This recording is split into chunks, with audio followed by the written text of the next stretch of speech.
What does your career journey look like?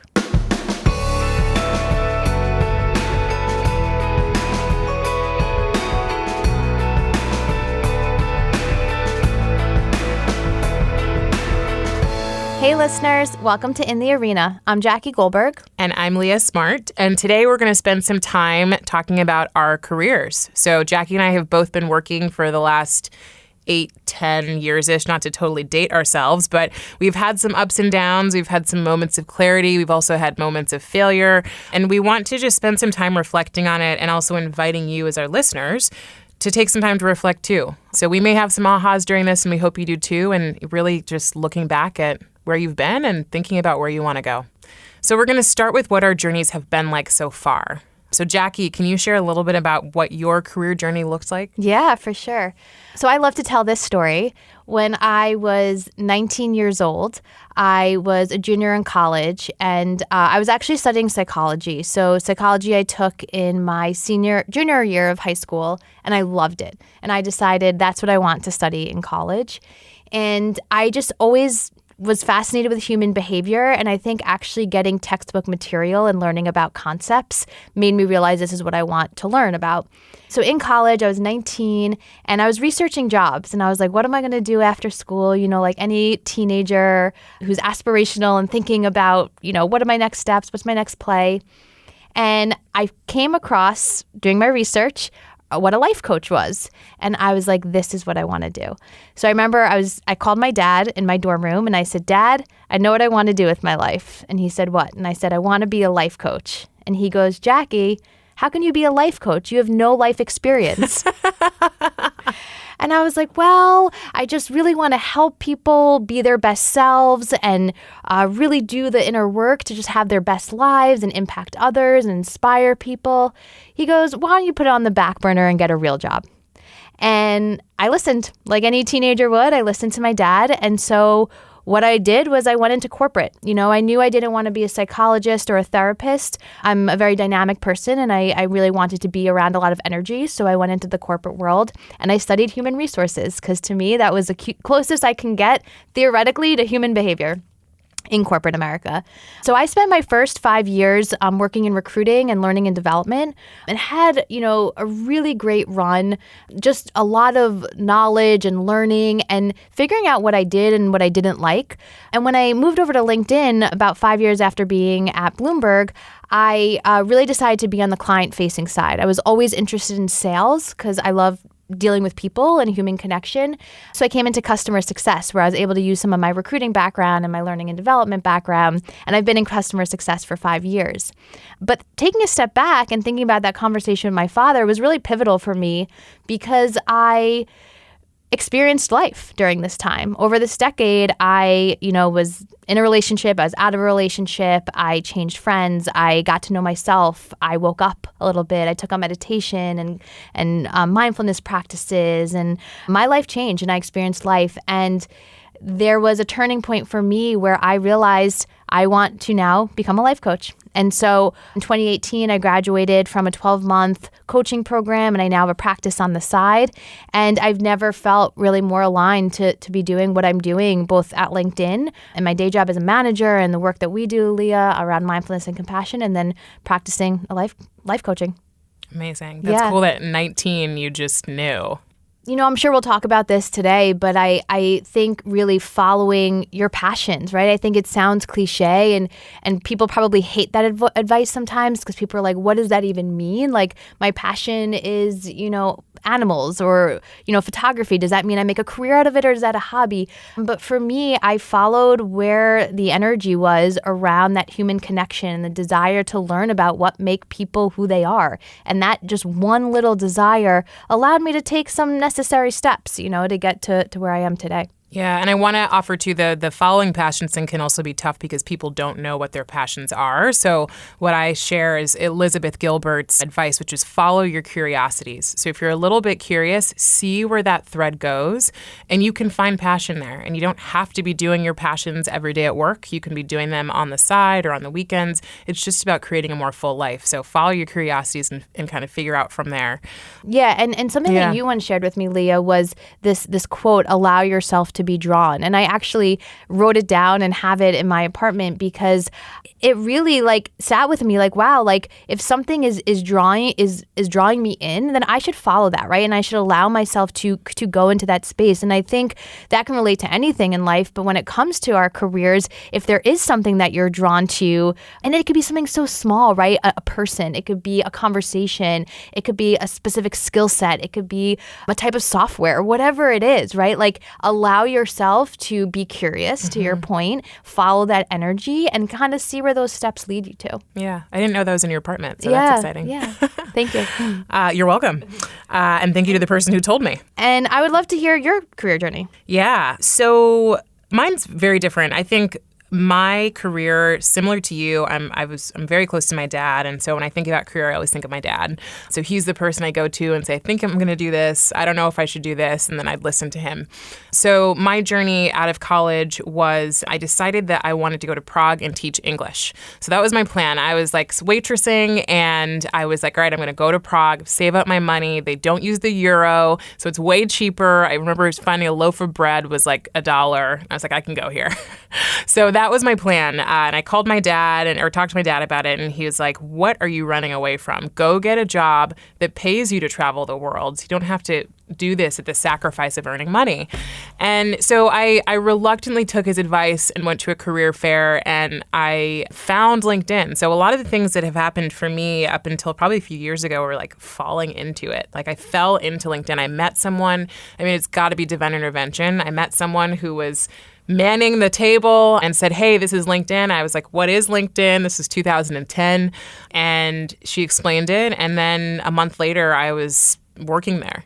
So I kind of fell into sales, right? And so I was in a sales role for 5 years. And then for me, what was a little different is I left LinkedIn. So we have a lot of boomerangs here at LinkedIn. It's a very common thing that people leave and come back because it is just that amazing.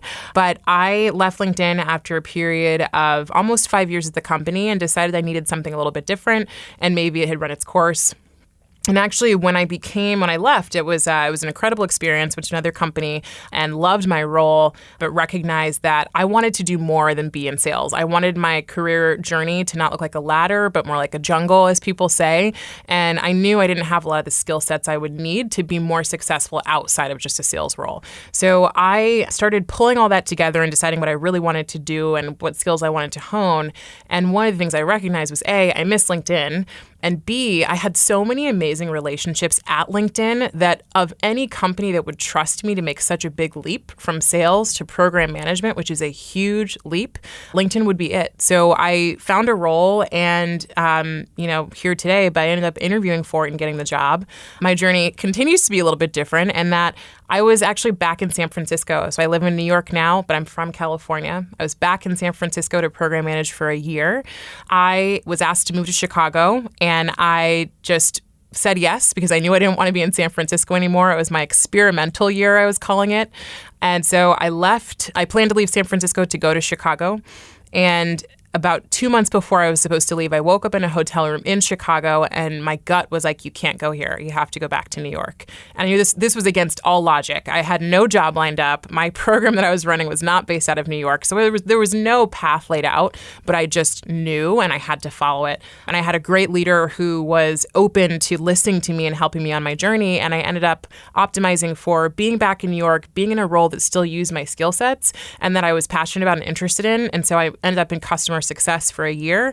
And after this really tough year in San Francisco that I had, I decided I wanted to move towards coaching because I met someone who was doing exactly what I knew I wanted to do, which is executive coaching and leading workshops. So I also got my life coaching certification, spent a year doing that. And this role that I'm in today came directly from that experience. Wow. You've had a lot of different moves, and it's so interesting to hear you speak about what kind of got you to each place. And like two things that really stuck out to me were relationships and location. Because I think when it comes to our careers, there are times where location plays a role, right, in your life. And like location really around like the environment that you're in, the city that you're living in. But then of course relationships. And we know relationships are pivotal, but I'm interested in your story, like how big of a role and like what role did these exactly play in your decision to kind of take on the next step? Yeah, so location has been a big reason for most of my career directives. So I came to New York when I was 14. I'm from California, and I got here and I was like, I'm going to live here. I told my dad, I told everybody. He was like, okay, great. And like my family says, if I want something, get out of my way, basically. That's that's the Leah mantra, get out of her way. And so I moved to New York, and when I hit a certain age, I decided everybody I knew from California was leaving, and it felt like maybe it was the right time, and I shoulded myself into going back to San Francisco, being around my family, only to realize my job took up most of my time and my family had lives. And so like we weren't always going to be together, and this picture I'd painted wasn't exactly as rosy as I thought it would be, but also that I wasn't happy in San Francisco, and I never had been. So I'd lived there before for a little bit and thought maybe with, the shift in my age and maturity it would change. But really, I am a very place-based person, and New York is the place that I know I'm meant to be. And what about it specifically? Because I think there's something like we talk about allowing yourself to be drawn. Like, what is it? Because I think the question around location is like, we've talked about this on this podcast, like wherever you are, there you go. And so it's like, it shouldn't matter, but there is something about this place that matters to you. I don't know. Yeah, it's I mean, who knows? I was 14 saying like I'm going to live here and knowing that. And I think kids all have desires of where we're going to end up, and we may end up there or not. But I have been to a lot of cities around the world, and my dad, who I looked up to, is traveling, has traveled his whole life around the world, and he's kind of like, after a while you realize a city is a city is a city, and I believe that, and I believe we are connected to different places. And so when I come to New York, I feel an energy, and before it was like this buzzing, intense energy that I loved, and now it's this like grounded sense of like home. Like that's just kind of it. Yeah. So I can't say why or what, but what is like to think about, energy. Yeah. And what about relationships? Relationships played a huge role. So every role I've gotten has been about relationships. And it's been about relationships I've invested in without a foreseeable outcome, right? So a lot of people are looking to build relationships with people that they think will have an impact in the future. I wasn't. I was allowing myself to be drawn to different people and to different energies and just curiosities. And all of a sudden, like, they say, when you look ahead, you can't see the road, but when you look back, you can connect all the dots. It really is looking back. I'm like, whoa, I connect the dots on how I was interested in, a role. I applied for it before I left. I didn't get the job. The person who hired me back into LinkedIn after leaving was married to the person who was managing this other team for the role I didn't get. And so the reason this person knew me was because I had interviewed with her wife. So it's like, I mean, who knew that would come full circle and have an impact? So I think it's just really about authentically trying to build relationships where you're drawn to building them. Yeah. It's so cool that you recognize that like the relationships you built were really because you were drawn to them rather than I'm going to do this because I think it's going to get me to, XYZ place, right? The intentionality was really good-hearted and grounded in just curiosity and trying to figure it out and learning. But you mentioned like looking back and connecting dots. Like we know 2020 is hindsight, or like looking back, things are just so much more clear.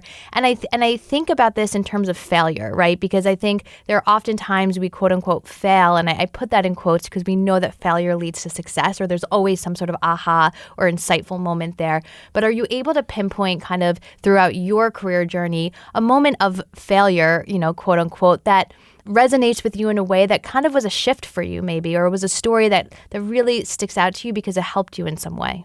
Yeah, I like your definition of failure too. It's on your way to success, you will fail, right? Hands down. Totally. Or you can think of it as failure is just a result that's telling you aren't creating the right inputs to get the right output, right? And that's great because then you get to change your inputs.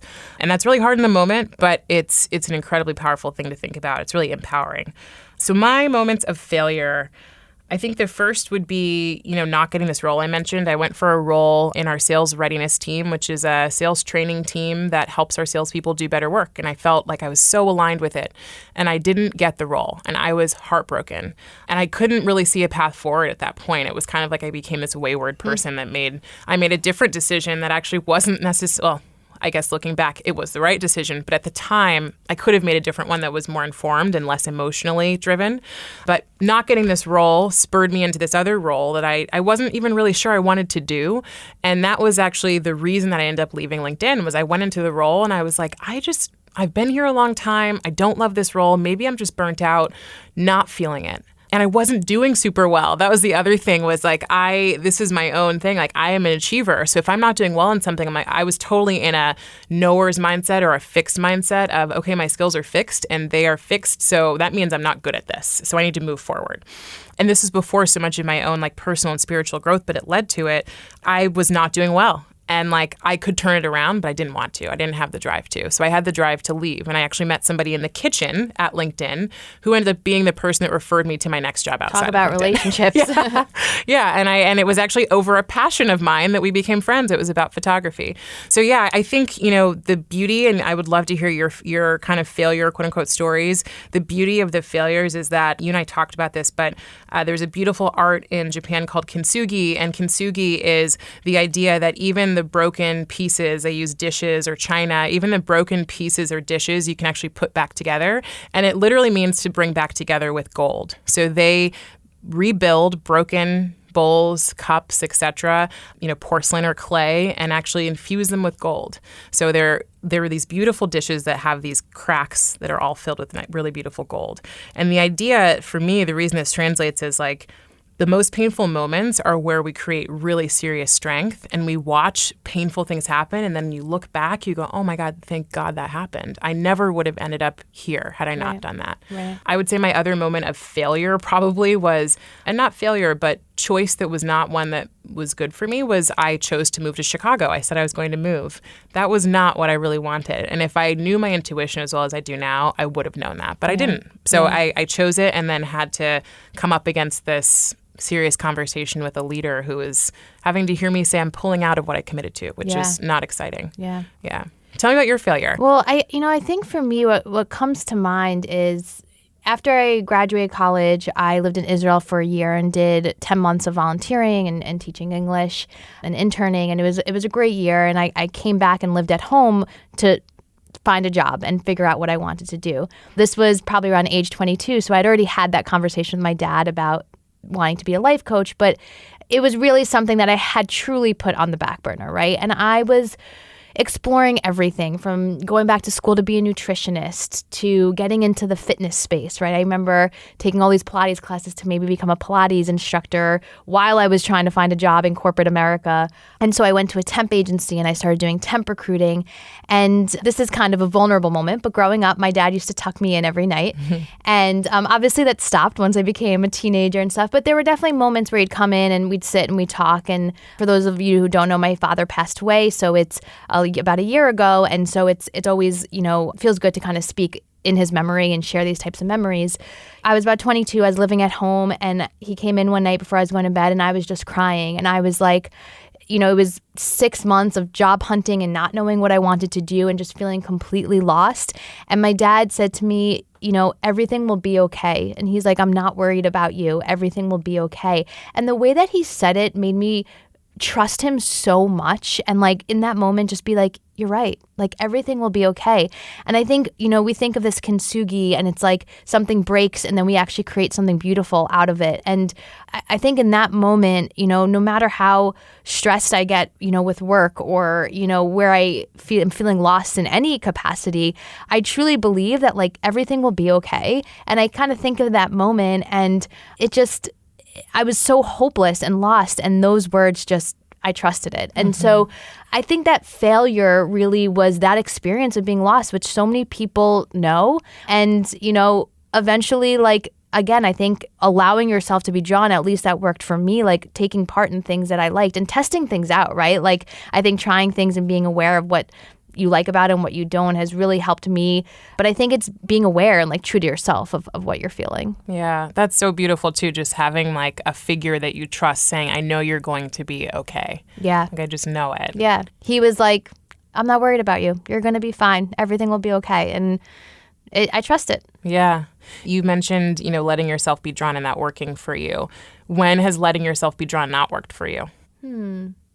It's interesting when you put it in that context, right? Because I'm trying to think of like a mistake then, right? Or something, and nothing's really coming to mind. I'm sure there are, moments of when it hasn't worked.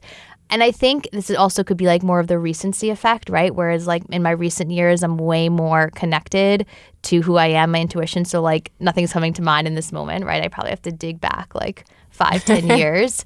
But I don't know. I mean, I just find that like it's almost like allowing yourself to be drawn, but then also knowing when you're not drawn and pulling back, right? Yeah, it sounds almost like even if you're drawn to something and it doesn't work out exactly how you thought it would, there's sort of this okayness with it not working out exactly how you thought it was because you followed where you were drawn. Yeah.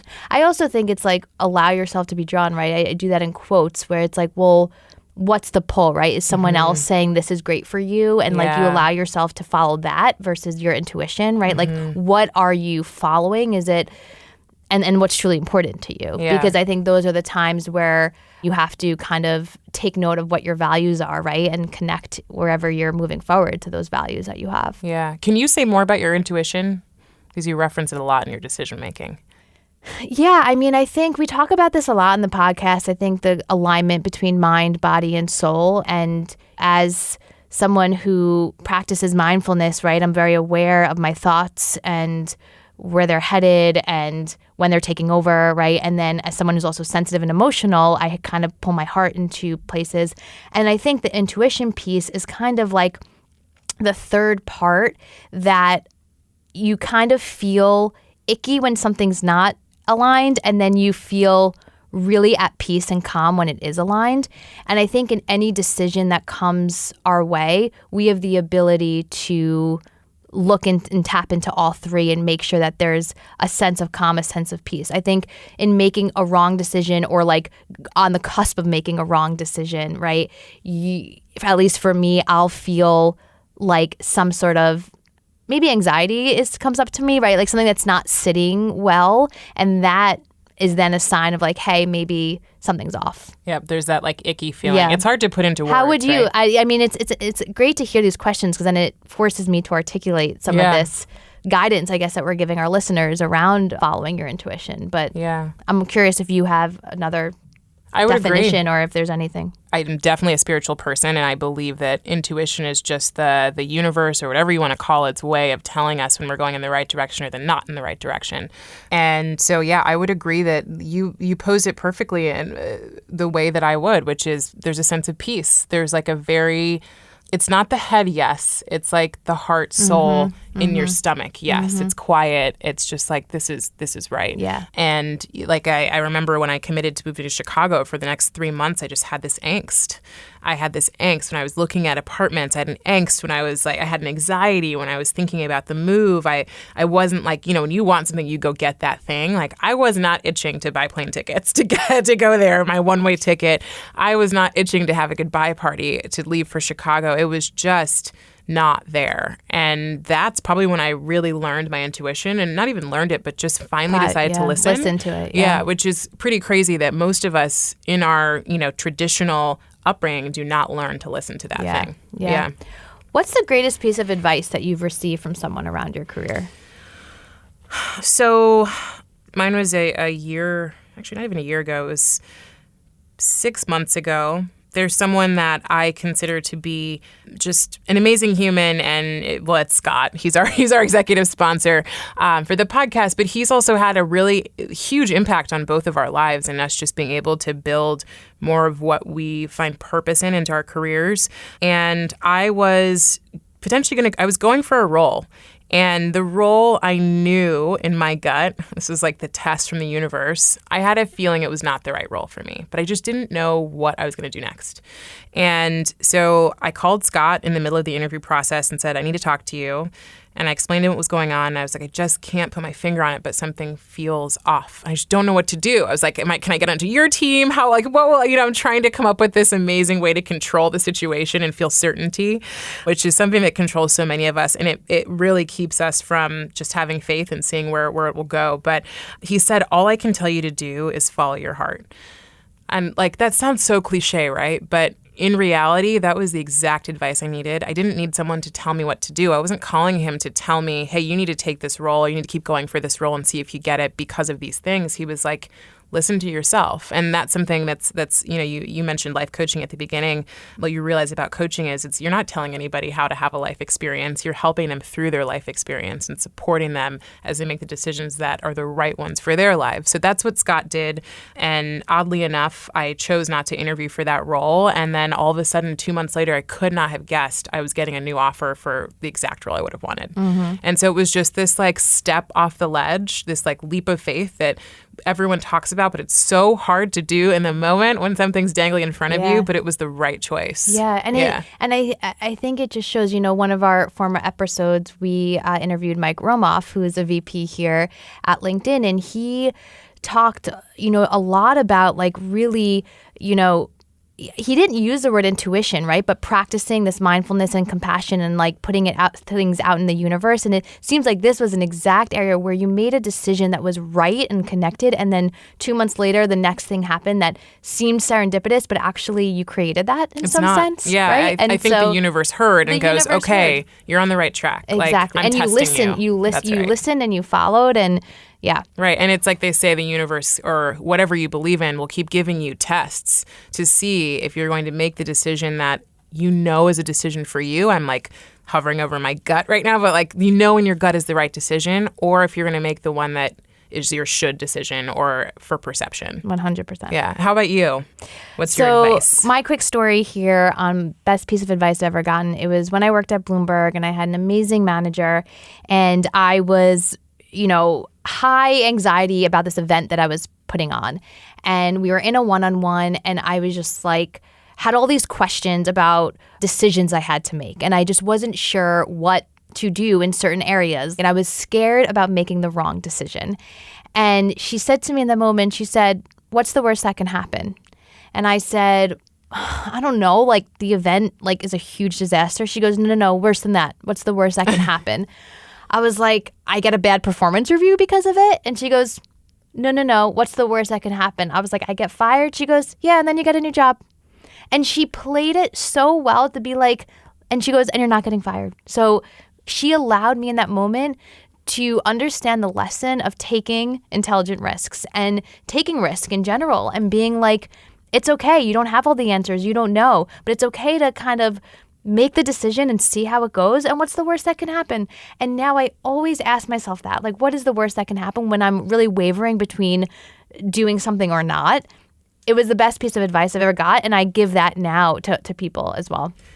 That's amazing. And it's, oftentimes we just need perspective too. So I'm just curious, what's the role perception plays in this? Like in your fears? What's the role like outside perception I think huge. I've spoken about being an Enneagram type 2. So we're people pleasers. We care about what others think of us. And so, yeah, for sure, it's what other people think. But I also think there's like a little bit of, you put the pressure on yourself in terms of like, I care. Right? Like I care to make a good job. Even if no one else was watching, like it's almost like a competitive thing within myself. Yeah. I care, so I want to show up well, and I want to create something that I'm proud of. Yeah, that's great to point out. I bring up perception just because I see that a lot with people, and in all of our careers, we're worried about what other people will think, and so we make decisions sometimes based on the other versus ourselves. 100%, and I think that is the importance of being true to yourself, right? So when you follow your intuition, when you're able to connect your mind, your body, your soul, you're making clear decisions based on who you are and not what other people are thinking of you. I'd say in my 20s, I was not doing that, right? But I think that I also didn't have a good perception or understanding of urgency versus importance versus, what like the risk to benefit ratios. Like I wasn't accessing that part of my professional world at that point. So yeah, well, and there's maybe a few really lucky people who have that, already built in their lives. But for most of us, we have to try a lot and screw up a lot, and then you start to come back to this center. Awesome. So we're going to do, as a closeout, a couple what we call rapid fire questions for each other. So let's get going. We're going to try and make these rapid. As rapid as possible. They're pretty serious. So Jackie, when do you know it's time to leave or quit a job? When you're not happy. Like when you're not happy coming to work with a smile on your face and you're not motivated. And I won't say it's necessarily need to leave the job. I think it's a time to assess and ask yourself the right questions. Yeah, because there's shifts you can make. Sometimes you aren't happy, but there's something that you just need to shift. Because I would never say just go and quit, but I think when do you know it's time to maybe make a change? And that could be a small change or a big change. Great. Is when you're unhappy. Okay. Yeah. So this is a good one. Would you consider yourself successful? Yes. And why? I just want to say yes and not have to answer the why. I consider myself successful because I really do feel fully aligned with what I do. I also feel like I am very integrated. Like today, the things I love to do outside of work and inside of work, there is no difference. So like I literally feel like I have my dream job at LinkedIn because when I'm doing the research I want to do about psychology and the way the mind works, or building something for a team that's going to be a workshop that will impact how they build trust or whatever it is, like these are things I care about deeply. When I'm doing mindfulness work or compassion work, it touches on my spirituality. When I study Kabbalah, when I'm at Kabbalah, I'm thinking about things that I could bring to people that can be digestible and just basic rules and tools. And so those play a really great role. And so I consider myself successful because I feel like I have done a really great job of aligning those things, and I'm continuing forward on that path. Yeah. Yeah. Awesome. What are you drawn to, Jackie, since you've been talking about that today? Yeah. I am drawn to human energy, connection, people, and I'm drawn to like goodness. So like coming from love and compassion and kindness, just good people. That energy, I think it's just like positive energy I'm super drawn to. And I'd also say making a difference. Do you have any regrets, Leah? So I'm going to take the more esoteric response to this, which is no, because I wouldn't want to redo anything considering that I'm here now. Mm-hmm. If you asked me in a moment of a decision that I realized, like, I thought, oh my gosh, this is the wrong choice, there was regret there, but I also course corrected and I continue to. So no, I don't. Good. Mm-hmm. Do you know what you want next? Yes, I do. I think that I want to continue on the journey that I'm on. I think I am day by day adding to my plate of the type of work that I'm doing between coaching and leading workshops and doing this podcast and writing. And so I want to continue doing all of that and just, continue to bring it up a notch, so to speak. And finally, what advice would you give our listeners? Yeah, I think we should both answer this. So I would say, we talked about career a lot today, but I just want to broaden it and say work. And the reason is because I think a lot of where we get stuck is this story of this traditional path and this traditional lens we look at career through. And I think, and we can all see, the gig economy has grown so much. Most people have side hustles. I mean, you name it. Everybody's got something else going on. So I want to say, if I were to give advice, it would be, what work do you want to do? What do you want your work to look like? What do you want to feel like and experience in your work, and really reflecting on that? And, the other thing I would say is just allowing yourself to really be drawn. Like if you have a curiosity, move towards it. It doesn't matter what anyone thinks. It doesn't matter if you can't connect the dots in this moment on how it may change the course of your career or your work. But if you're curious about it and it's out there, go do it and try it. There's someone that always says, like, try the free ways to do that thing that you're curious about, right? So you don't have to invest a bunch of money in it. You can just start and see where it leads you. And I guarantee it will shift your life. It doesn't mean that your career will completely change. It will just mean you will feel more grounded in yourself, and you will feel like you are aligned with who you are. Yeah. Yeah. I mean, I think that's great advice, and I would echo everything you said. I think just to add to that is really asking the question, like, what does your work give you in terms of like purpose, right? I think that, there's been a lot of research and studies done around people connecting their work with purpose and the impact that they have on this world. And so I do find, especially through my coaching, relationships, is that people want to make an impact. People want to feel like what they're doing is worth it, and that they're creating change and goodness for others. And so asking, like, what does your work give you? And if there's a gap, kind of searching what can give you that purpose and how can you better align that. That's a great point. And the gap is the big piece, right? Yeah. Like finding the gap and knowing how to try to And close it doesn't necessarily mean that you need to change or leave or quit your job, but maybe making a small change here or there. Yeah. Awesome. Well, thank you all so much for joining us on the journey. I do want to leave you with one thought, which is you will spend at least 90,000 hours of your life working. So think about how you want to spend that time. And thanks again for being with us. If you want more of In the Arena, you can check us out on Spotify or iTunes under In the Arena, LinkedIn, and we will see y'all soon. Thanks for coming on this journey. Have a great day.